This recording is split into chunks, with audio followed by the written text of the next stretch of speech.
कि हमसे कोई गलती हो गई। अब वो गलतियां क्या हो सकती है? गलतियां हो सकती है रिलेशनशिप से रिलेटेड, ये तो बहुत ज्यादा हो रही है आजकल गलतियां। फेसबुक से गलतियों की शुरुआत होती है, फिर पता नहीं गलतियां कहाँ की कहाँ पहुंच जाती है ना। अब वो रिलेशनशिप खत्म हो गई, अब आप उसके बारे में सोच रहे हो तो आपको अपने ऊपर ही गुस्सा आ रहा है। ऐसे ही होता है ना कि मैंने ये कैसे कर दिया, मैं इतनी बड़ी गलती कैसे कर सकती हूं, मैं कितनी बेवकूफ हूं। ऐसी ऐसी चीजें आती है माइंड में। हाँ, कि मैं तो समझ नहीं पाती हूँ चीजों को। नहीं, कोई बात नहीं, क्योंकि समझ एक दिन में डेवलप नहीं होती है, धीरे धीरे होती है। कोई माँ के पेट से समझदार नहीं निकलता है, राइट। जब ऐसे कुछ एक्सपीरियंसेस होंगे और उन एक्सपीरियंसेस से आप सीखोगे, तभी तो आपको समझदार कहेंगे। जिसकी लाइफ में जितनी ज्यादा गड़बड़ हुई होगी और अगर उसने उससे सीख लिया है तो वो उतना ही समझदार है। Wisdom is directly proportional to your failures and setbacks and your power of overcoming it. इसको ध्यान से समझ लो।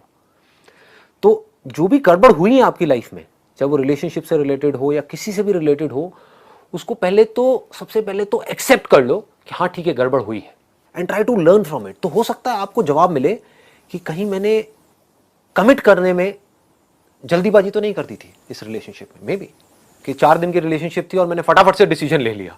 तो इससे आपने क्या सीखा कि अब जल्दी में कोई डिसीजन नहीं लेना है लाइफ में, स्पेशली बड़े डिसीजंस तो बिल्कुल भी नहीं लेने हैं। कौन सा कपड़ा खरीदना है, कौन सा नहीं खरीदना है, तो आप जल्दी में भी ले लो, कोई फर्क नहीं पड़ता। 10-20 रुपए महंगा भी खरीद लिया, कोई फर्क नहीं पड़ता। लेकिन हम क्या है, वहां पर पूरा टाइम लगाते हैं। 10 दुकानों में जाएंगे, ट्राई करेंगे, 100 रुपए के पीछे पता नहीं कितनी किचकिच करेंगे। 100 रुपए में मैं ज्यादा बोल रहा हूँ, 20-20 रुपए के पीछे कितनी किचकिच करेंगे। और लाइफ के जो बड़े डिसीजन है वो कैसे लेते हैं हम? बहुत सारे लोग तो लेते ही नहीं है, उनके लिए वो डिसीजन कोई और ले लेते हैं। करियर का डिसीजन, रिलेशनशिप्स का डिसीजन, ये वो लेते हैं तो जल्दी में ले लेते हैं। होता है ना। स्पेशली हमारे इंडिया में बड़ा चलता है, जिसको अरेंज मैरिज बोलते हैं। I am not against arrange marriage, it is a very very very क्या कहूँ, वेरी नो कमेंट्स। तो जो भी है, अरेंज मैरिज में क्या गड़बड़ मुझे लगती है, मुझे जो जेन्युइनली बता रहा हूँ, जो मुझे गड़बड़ लगती है वो क्या है कि लड़का लड़की मिले और दोनों तरफ से प्रेशर आना शुरू हो गया। अरे बहुत बढ़िया है, अरे बहुत बढ़िया है, बहुत बढ़िया है, तू हाँ कर दे। और उसने हाँ कर दी, ठीक है, बढ़िया है। मतलब कि घर वाले जो है उनको बढ़िया लग रहा है या लग रही है। आप तो थोड़ा तो टाइम लगाओ। एक घर खरीदते हैं कितना टाइम लगाते हैं, गाड़ी खरीदते हैं कितना टाइम लगाते हैं। यहाँ कुछ खरीद नहीं रहे हो माना, लेकिन एक बहुत बड़ा डिसीजन है अपनी लाइफ का। इनफैक्ट सबसे बड़ा डिसीजन है। गाड़ी गलत ले ली तो उसका सोल्यूशन है, कबाड़ी को दे सकते हो। ये पति को किसको कबाड़ी में दोगे? जब भी कोई बड़ा डिसीजन लेना हो, इसको पकड़ के रखो। This is called wisdom. ये मैं कहां से बोल रहा हूं? शायद अगर आज से आप 20 साल पहले मेरे से ये सब बातें करते तो मैं नहीं बोल सकता था ये सब।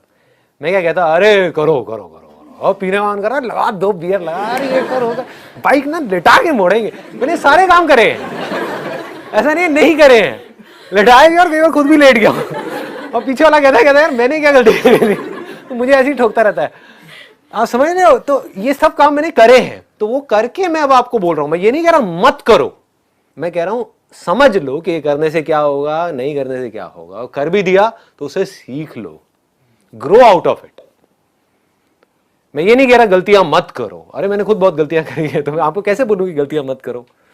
गलतियां करो, बट लर्न फ्रॉम इट। सही काम करो, लेकिन उसमें चिपके मत रहो कि मैंने पता नहीं क्या उखाड़ दिया। समझ गए? कि मैंने ये सही काम कर लिया, मेरी फैमिली में और जो लोग हैं वो नहीं कर पाए, व्हाटएवर, आपने टॉप कर दिया कहीं पर। तो अपनी ईगो को मत बढ़ाओ, ग्रो आउट ऑफ इट। ठीक है, क्या फर्क पड़ता है?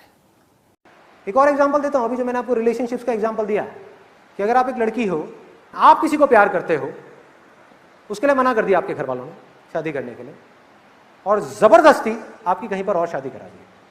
आपने अपने पेरेंट्स से बस इतना पूछा कि आप गारंटी लेते हो कि ये जो लड़का है वो सही निकलने वाला है, लिख के दो। तो उसके पापा ने लिख करके उसको गारंटी दे दी और उस लड़की की शादी हुई। पेरेंट्स खुश, जो चाहते थे वो हो गया। 1 दिन निकले, 2 दिन निकले, 3 दिन, 4 दिन। क्या लगता है टेम्पररी बेसिस पे तो बड़ा अच्छा लग रहा है पेरेंट्स के पॉइंट ऑफ व्यू से। लॉन्ग रन में पेरेंट्स के लिए अच्छा है या बुरा है? बुरा है। अब हमको ये देखना है क्यों बुरा है। क्योंकि उस लड़की के हाथ में पावर आ गई, वो जब चाहे जो चाहे कर सकती है, क्योंकि उसके पास में राइटिंग में एक गारंटी का वो लिखा हुआ है। गारंटी सर्टिफिकेट है भैया, लड़का जो आया है वो गारंटी से आया है, घर वालों ने गारंटी ली है, तभी तो उसने शादी करी, नहीं तो क्यों करती। और ये मैं आइडिया भी दे रहा हूं आप लोगों को कि हाँ, सिंपल आइडिया है कि जिनके पेरेंट्स ज्यादा फोर्स करें उनको बोलो राइटिंग में दो, स्टैम्प पेपर पे लिख के दो, साइन करो, हा? बाद में बहुत काम आएगा आपके, मैं बताता हूं कैसे। अब उस लड़की के हाथ में देखो कितनी पावर है, और पेरेंट्स जो है वो कितने हेल्पलेस है। उस लड़की को फोन घुमाना है अपने घर में, 4 दिन हो गए शादी को, फोन घुमाया, छोटी सी प्रॉब्लम आ गई, अरे प्रॉब्लम आनी है। कोई ऐसा है यहाँ पे जिसकी शादी हुई और आज तक कोई प्रॉब्लम ना आई हो? कोई ऐसा है जिसकी शादी हुई हो और आज तक हजारों प्रॉब्लम ना आई हो? एक भी नहीं है। यानी कि हर दूसरे दिन कोई ना कोई प्रॉब्लम आनी ही आनी है। तब ये लड़की क्या करेगी? इसके पास में गारंटी कार्ड है, प्रोडक्ट खराब हो जाए तो क्या करोगे? ला फोन घुमाओ कंपनी में।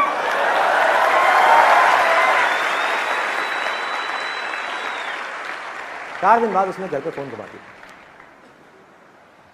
Hello mummy. हाँ बेटा क्या हो गया? जरा पापा को फोन देना। इसलिए गारंटी पापा ने दिया, पापा से बात करनी। हाँ पापा क्या हो बेटा, सब ठीक तो है ना? अरे क्या खाक ठीक है? ये कैसा लड़का चुना है आपने मेरे लिए? क्या हो गया बेटा, क्या हो गया, इतने गुस्से में क्यों है? सब ठीक तो है ना? अरे क्या ठीक है, मैं क्या बताऊं, मेरे को तो बताने में भी शर्म आ रही है। क्या हुआ बेटा? पापा कल रात को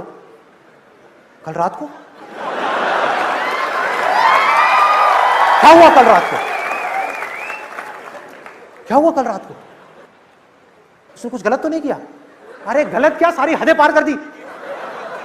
क्या बोल रही है? मुझे पता बेटा, मैं देखूंगा, मेरा प्रोडक्ट है, मैंने गारंटी ली है, मैं देखूंगा, तू टेंशन मत ले। क्या हुआ बेटा, क्या बात हुई?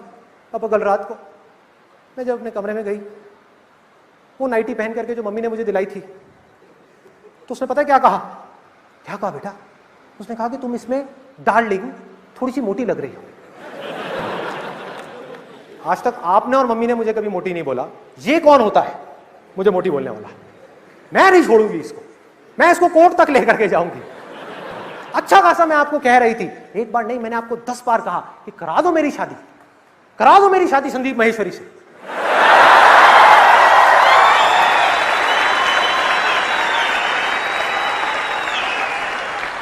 लेकिन आपने मेरी एक नहीं सुनी। लेकिन बेटा संदीप महेश्वरी तो पहले से शादीशुदा है ना, उसके तो बच्चे भी हैं। अरे तो क्या एक ही संदीप महेश्वरी है क्या इस दुनिया में?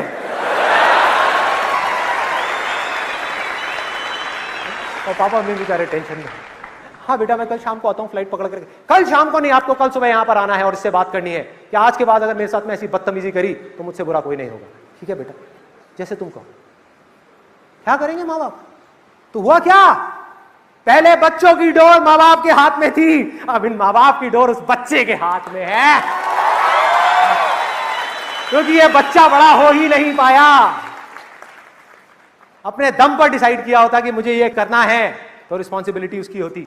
और मैं ये सब बातें सिर्फ बोल नहीं रहा हूं, एज अ पेरेंट मैं अपनी लाइफ में, डे टू डे लाइफ में इन सारी बातों को प्रैक्टिस कर रहा हूं। Do you guys want to know कि भाई प्यार और अटैचमेंट में क्या फर्क है? जिसको हम प्यार बोलते हैं कि हमें अपने बच्चों से बड़ा प्यार है, एक्चुअल में वो प्यार है। प्यार क्या होता है? अटैचमेंट क्या होती है? अटैचमेंट मतलब क्या कि मैं उस बच्चे की माँ हूं तो मुझे उसको खिलाते रहना है। उसका पेट भर गया है लेकिन जबरदस्ती उसको और खिलाने की कोशिश कर रहे हैं और सोच रहे हैं कि बच्चे के लिए अच्छा है। क्या ये अच्छा है? नहीं। अभी से अगर हमने उसको ओवर ईटिंग की आदत डाल दी तो आगे जाकर के वो जिंदगी भर रोता ही रहेगा। फंस गया ना वो बेचारा। आदत तो बढ़ गई कि जितनी भूख है उससे ज्यादा भी खा लो तो चलता है, टेस्ट के लिए भी खा लो तो चलता है, मम्मा ने टेस्टी बनाया तो चलता है, खा लो। फंस गए ना।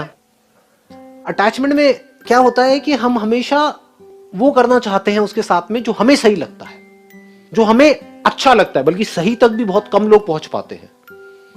सही में और अच्छे में बड़ा फर्क है। हमें करने में अच्छा लगता है, अच्छा मतलब हमको मजा आता है वो करके। अच्छा लगता है कि बच्चा रो रहा है, चीख रहा है, चिल्ला रहा है कि मुझे खिलौना चाहिए, तो बच्चे को रोते हुए देख करके हमको बुरा लगता है ना। तो हम क्या कहते हैं, चल तूने 2 खिलौने ले लिए, तीसरा भी ले ले। तो बच्चा हंसने लग गया, हम खुश हो गए। इसमें अच्छा लगा, लेकिन क्या ये उस बच्चे के लिए सही है? ऐसा तो हमने सोचा ही नहीं। एक्चुअल में क्या करना चाहिए वहां पर कि ये देखना है कि उस बच्चे के लिए क्या सही है। क्या सही है कि उसको ये समझ आए कि अगर हम किसी टॉय शॉप में जाएंगे आज या कभी भी, एक टॉय मतलब एक टॉय, तो क्या होगा, उसको ये समझ आ जाएगा कि मेरे रोने से, चीखने से, चिल्लाने से मेरी बात नहीं मानी जाती है, ये उस बच्चे के लिए सही है। लेकिन इसके लिए हमको क्या चाहिए, बड़ा पेशेंस चाहिए। तो प्यार हमको पेशेंस देता है, अटैचमेंट हमको इम्पेशेंट बनाता है। बच्चे की किसी से लड़ाई हुई, उसने आकर के कुछ भी बोला, आपको पता नहीं है कि गलती आपके बच्चे की है, सामने वाले की है, पहुंच गए लड़ने के लिए, तो आप क्या बन गए, इम्पेशेंट बन गए। किसकी वजह से? जिसको आप प्यार कह रहे हो वो अटैचमेंट है। प्यार अगर होगा तो आप क्या करोगे, बड़े पेशेंस में, आराम से, पहले तो पूरी सिचुएशन को समझोगे, यानी जो हो रहा है उसको समझोगे। ये नहीं जो अंदर आपके हो रहा है वो सुन करके रिएक्शंस ट्रिगर हो रहे हैं और रिएक्ट कर जाओगे। तो you will not react, you will respond. ये हम कब कर सकते हैं, जब हम एक्चुअल में उस बच्चे से प्यार करते हैं। हम कहते हैं कि हम उस बच्चे से प्यार करते हैं, एक्चुअल में हम अपने आप से प्यार करते हैं, क्योंकि बच्चे को गले लगा के बड़ा मजा आता है, बड़ी कमाल की फीलिंग होती है। तो आपको लग रहा है कि मैं उस बच्चे से प्यार कर रहा हूं, हो सकता है बच्चा इरिटेट हो रहा हो, कभी नोट किया है? दोनों में फर्क समझ आया, अटैचमेंट और प्यार। अटैचमेंट क्या है, उस बच्चे को पकड़ा, उसके बाल पूरे गुचड़ पुचड़ कर दिए, उसको पकड़ रहे, पपिया पपिया कर रहे हैं। बच्चा, आपको कोई ऐसा करे कैसा लगेगा? होते हैं ना कुछ ऐसे बड़े बूढ़े होते हैं ना, स्पेशली मैंने कुछ बुढ़ियों को देखा यार बेटा, वो बेचारी पार्लर में 4 घंटे लगा के अपने बाल सेट करा के आई है, बेटा आए मेरी बच्ची, जल्लाद क्या कर रही है। यही बच्चों की हालत होती है। पकड़ में आया ना फर्क, ये अटैचमेंट है, ये प्यार व्यार नहीं है। प्यार मतलब क्या है, उस बच्चे को कैसा फील हो रहा है। अगर आपको एक्चुअल में उस बच्चे से प्यार है तो आप हमेशा वो करोगे, नंबर 1 जिसमें उसकी खुशी है, नंबर 2 जो उसके लिए सही है। और अगर इन दोनों में से किसी एक को चूज करना पड़ेगा तो आप वो करोगे जो सही है। खुशी उसकी गलत चीजों में भी हो सकती है।